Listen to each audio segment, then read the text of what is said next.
So tell me, immediately after the earthquake, Yeah. what happened with power and water and all that? Um, well, we were without power for a couple days. It was a little less than 48 hours in total. Yeah. But it wasn't, and so went the first night without power, and the second night without power, and then I think we had it that. In the middle of the night. Yeah, yeah. I think. So I mean, that part was a little tricky, just not knowing what was going on and stuff. Because like we said, we wanted to help out, and we were trying to call numbers where we could get put on a volunteer list and stuff, but had no idea what was going on and stuff. And then water we didn't have for like 3 days. Yeah, was it three and a half days? Maybe? Yeah, which actually is quite lucky compared to some parts. I mean, there were parts of Christchurch that didn't have power for a couple weeks, and I think there's still a few houses that don't have power. So, yeah, it was. We were one of the luckier ones from that perspective. Just talking to someone in Aranui earlier today who just got their water on, I think yesterday. Yeah. That was 3 weeks in a day. Yeah. So what did you do for water? We found out that there was a big water tanker, and that it was dropped off by I can't remember the name of the school now. Phillipstown? Yeah, Phillipstown. Yeah. So we ended up taking a walk around, not really knowing where the school was, and kind of took the longest possible way there. But did finally find it, and it ended up not being too far from our house, so we were able to go there and fill up. But when we got there, the queue was just stretched for, I don't know, like a couple hundred meters. It took about 2 hours, I think. Yeah. To get to the front of the queue. Yeah. Oh my goodness. To get the things filled up, and a lot of people you could see were quite prepared, and they had the big jugs. We just had to collect whatever water bottles pop bottles and stuff we had in the house, because we didn't really have anything big to collect. But we ended up finding enough and filling them all up, and and then as time went on, they sort of got more and more water stations up and going. So it was a little bit quicker to get your water filled up, because they had more places to choose from, and so the queue wasn't quite as long and stuff. And what did you do about sewerage? How did that work for you guys? Well, we were, like we said, we were without power, not realizing, not being able to watch the news. We didn't realize that you weren't supposed to flush the toilets. In hindsight, thinking about it, it makes sense. So at first we were flushing the toilets just using a bucket of water, because there was some water that was coming up from the ground at the house. Not very much, but enough where you could scoop a bucket and flush the toilet that way.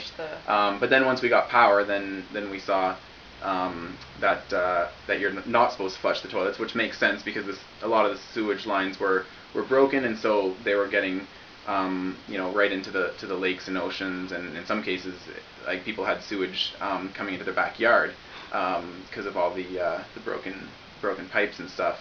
So they were telling people to just dig holes in the backyard, Did you guys have to resort to that? No, by the time we got electricity, it wasn't too much longer after we got water, and we just did the yellow let it mellow on the ground. Yeah. And by that point, they had said on the news, by the time we heard that you weren't supposed to, it was only another maybe 12 hours or something, and then they were saying if you have running water, then it's okay to flush. You can flush. So yeah. And how did you get your news in the first 48 hours without electricity? Did you get any news? I called my mom in Canada. Yeah. Really? Yeah. And that's how you found out what was happening in Christchurch? Yeah. Oh my goodness. So, just calling her, being like, what are they telling you? And so she would go online, and she told me where the water station was. And that you found out where the local water station was from your mom in Canada. Yeah. That's incredible. Then they walked around and found it. So yeah. Wow. So how long was that your only news source for? So about the 48 hours. For the 48 hours. For 48 hours, like, all you people living in that house were getting news from our parents, pretty much. From your parents back home. Whether it was my mom or Mary Jane's mom in France and Caroline's mom in England, people were calling home and they were giving us updates. Wow.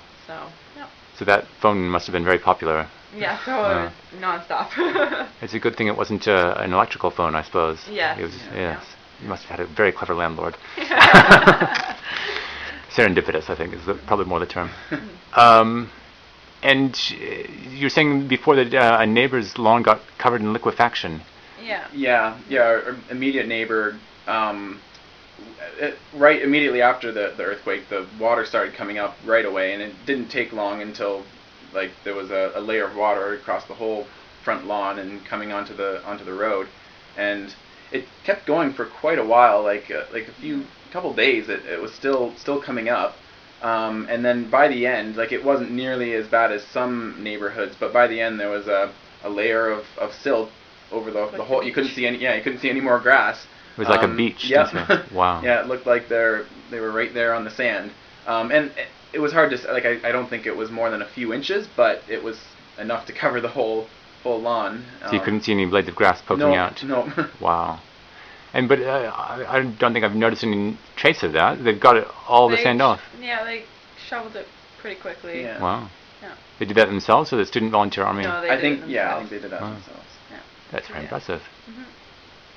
And you were saying also about a neighbor you were helping out? Yeah, that was actually on our way to downtown. Immediately after the earthquake, we were going by a house on Cashel Street, on our street, and we noticed that there was sort of quite a bit of damage to the garage right next to the house, and it was an elderly woman she was standing outside.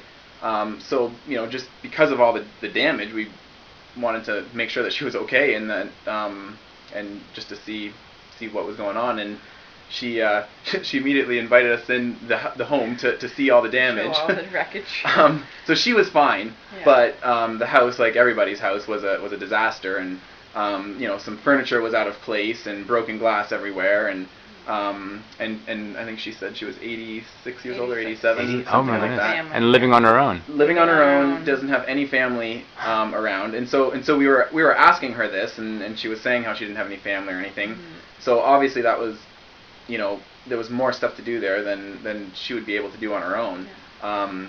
But we were on our way downtown, so we told her that on our way back through that we would stop to help out. So once we got back from Latimer Square, we just helped with the sort of the immediate cleanup, getting the broken glass and getting the furniture back in place and things like that, and then continued to help by getting her water. This woman, she's still in her house?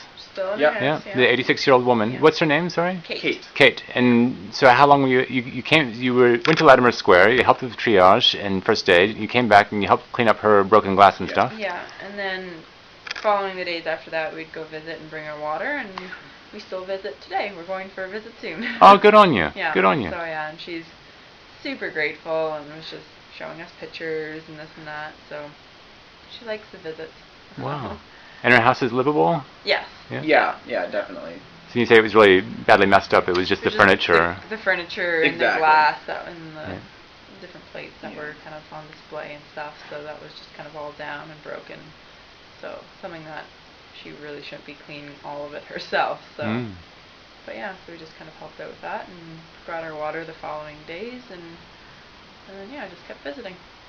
Wow. So, yeah. Very good. Mm-hmm. Is there anything else I should ask you about? No, I think that's it. Yeah. I can't think of anything else. Thanks so much, guys, for taking all this time. I thought I'd be talking to you for 3, 4, 5 minutes, and I'm not sure how long it's been, but a heck of a lot longer than that. Yeah. So I really appreciate your time, and appreciate your parents waiting so patiently for all this time. Yeah.